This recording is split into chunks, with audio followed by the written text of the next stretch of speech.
C'est-à-dire que tous les experts de droite et de gauche sont d'accord pour dire que la fraude fiscale des plus riches représente 80 milliards d'euros en moins chaque année dans les recettes fiscales de l'État. Et moi, je dis que c'est beaucoup plus, mais enfin... c'est l'équivalent du déficit public français. Voilà. Et donc, si vous voulez, on se rend compte que cette fraude fiscale, c'est une arme, en réalité, une arme financière pour asservir le peuple. On nous raconte qu'il y a un déficit et que c'est le peuple qui doit le rembourser.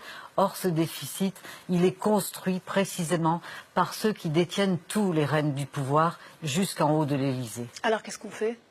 Alors, il n'y a pas d'autre solution que nous, les gens du peuple, les gens qui faisons tourner, comme vous faites tourner la télévision. Moi, je fais tourner ma machine sociologique avec mon cher mari et Étienne Nécroart là, de dévoiler ces mécanismes et un jour d'être solidaires pour un changement en profondeur dont nous avons tout intérêt aujourd'hui avec les annonces que vous avez fait tout à l'heure avec ces inondations épouvantables, cet ouragan aux États-Unis.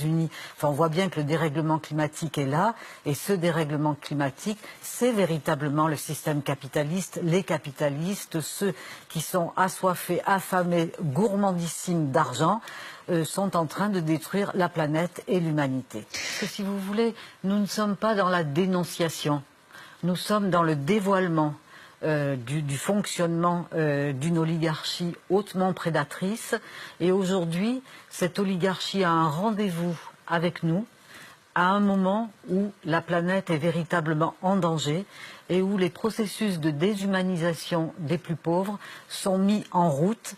Et ce rendez-vous-là, les Français doivent comprendre qu'il est grave et que chacun doit être à la hauteur de ce rendez-vous pour préserver l'avenir des prochaines générations sur cette terre. Et en même temps, si vous voulez, il n'y a pas la liberté de penser n'est pas si grande que ça, dans la mesure où chaque jour, il y a une propagande qui est diffusée par un certain nombre de médias, puisque 9 milliardaires, les amis d'Emmanuel Macron, possèdent 90% des médias. Bien entendu, j'ai exclu le service public de ces 90%, puisque c'est l'État qui est propriétaire de votre chaîne. Et donc on est dans la pensée unique, c'est-à-dire qu'il n'y a plus de droite, il n'y a plus de gauche, il n'y a plus nos alternatives. La pensée critique n'a pas le droit d'exister. La pensée critique doit être censurée. Alors, que faire? Je repose ma question.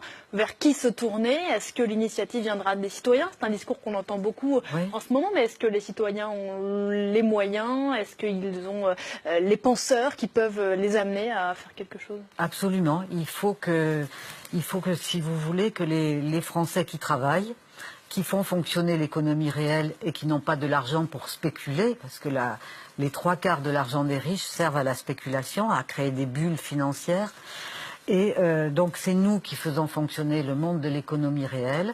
Il suffirait qu'on décide tout simplement d'arrêter de travailler pour que ce soit la panique tout en haut de la société. La grève générale, c'est ça? Oui, la grève générale et bien d'autres façons qui n'ont pas besoin d'être violentes physiquement, parce que la violence, elle est en haut de la société et pas en bas, là où nous sommes nous.